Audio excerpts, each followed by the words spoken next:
"One must have chaos within oneself to give birth to a dancing star," said Nietzsche. And this reflection seems to fit perfectly when looking at the life of Otto Weininger, the philosopher who, at just 23 years old, shook the world with a single book. But then, the incessant search for truth led him to a tragic epilogue. But who was he really?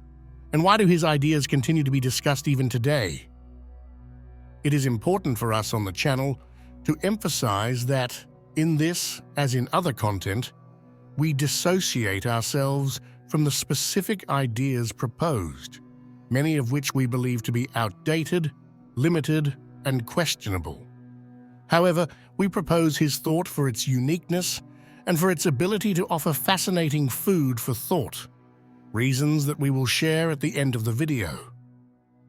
Otto Weininger was born on April 3, 1880 in Vienna. His father, Leopold, was a respected Jewish goldsmith, while his mother, Adelheid, was a breadwinner. Although they belonged to the Jewish community, religion did not play a central role in their lives, creating an environment that encouraged intellectual freedom. This openness, combined with the cultural context of late 19th century Vienna, offered Otto an ideal basis for cultivating his intellectual curiosity. From a very young age, he showed an insatiable hunger for knowledge. As soon as he learned to read, he developed an extraordinary ability to understand complex texts, demonstrating a curiosity that went far beyond his years. While many children devoted themselves to games and daily activities, he spent much of his time immersed in books on science, literature, and philosophy. Vienna, at that time, was a vibrant center of cultural innovation, where the musical genius of Gustav Mahler, the early steps of psychoanalysis led by Sigmund Freud, and the artistic works of Gustav Klimt contributed to creating an extraordinarily stimulating environment. However, this scene coexisted with a climate of social and political tension, fueled by economic inequality, ethnic conflicts, and the rise of nationalist ideologies.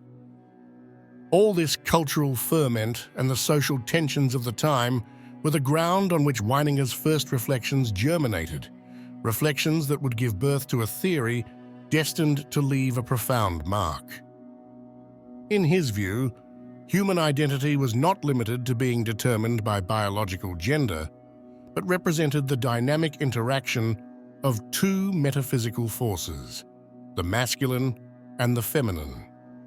These two components, in his view, went far beyond the physical and cultural differences between the sexes.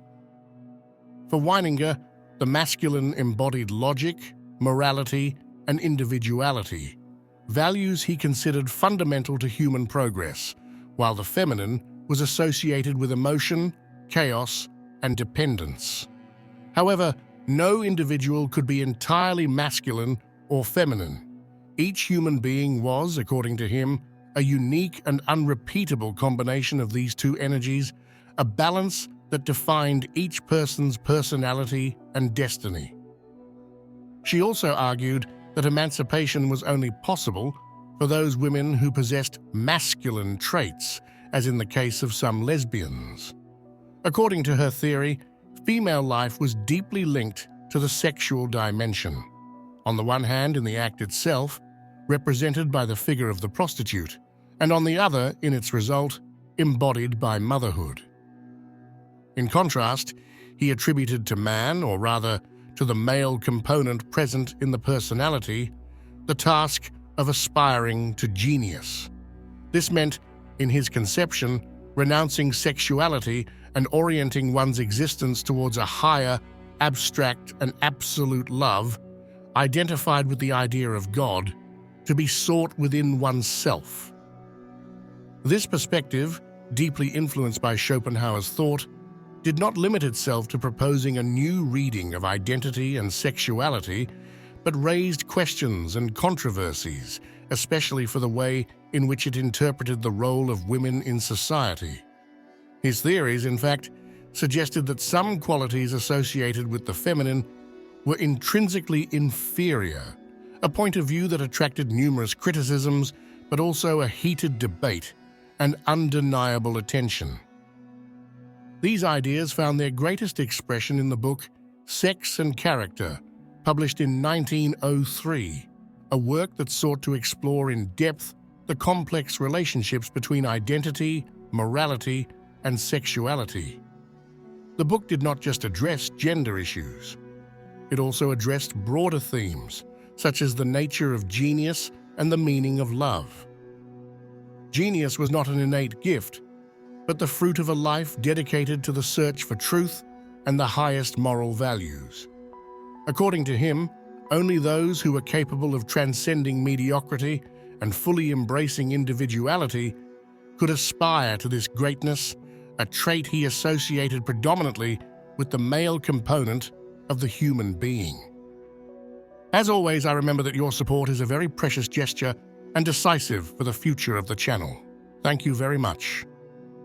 While as for love, in his vision, it was not the romantic meeting of two soulmates, but a struggle between the masculine and feminine forces present in each individual. He believed that authentic love should be a transformative force, a confrontation that pushed people to recognize their weaknesses and work to overcome them. But this conception was intertwined with a deeply critical vision of suffragism and women's demands of the time, which Weininger attributed to a prevalence of masculine traits in the women involved in such battles. This position was also judged by many as misogynistic and controversial, attracting intense opposition, but also widespread interest in the radicality of her theories. Behind these bold ideas, however, lay a fragile and tormented personality. Weininger suffered from a deep depression and a sense of isolation that seemed to increase with time. His relentless search for truth, so intense and all-encompassing, consumed him from within. After the publication of his book, the weight of criticism and his own convictions proved unbearable. On October 4th, 1903, at the age of 23, he rented a room in a building in Vienna where Ludwig van Beethoven, one of his greatest inspirations, had spent his last days. For Weininger, Beethoven represented the ideal genius, the symbol of a life entirely dedicated to truth and purity of artistic expression. It was in that very room that, overcome by his torments, Weininger ended his life, leaving behind not only a controversial work, but also an intellectual and human enigma. His death only served to increase the fascination and mystery surrounding him. To some, he was a tragic genius, crushed by the weight of his own ideas. To others, a thinker, imprisoned by the prejudices and contradictions of his time. Yet there is no denying that his work has had a lasting influence on 20th century thought. Now, Otto Weininger's ideas, although controversial and tied to a very specific historical context, represent an opportunity to reflect on fundamental issues such as identity, gender, and the role of morality in human life. If on the one hand, many of his theories today appear limited and partly outdated, on the other hand, it cannot be denied that his thought has had a significant impact on 20th century philosophy and psychology. What emerges powerfully is his relentless quest to understand the deepest dynamics of human nature, even when this meant addressing uncomfortable or unpopular topics.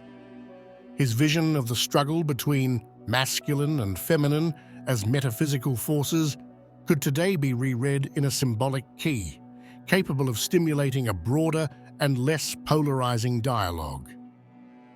In light of these reflections, it is clear that the true value of his thought lies not so much in his conclusions, but in the courage to ask radical questions and in his invitation to never accept simplistic answers. What remains to be asked is, how willing are we to confront the limits of our time as he did with his? And above all, how can we use the past to build a more inclusive and aware future.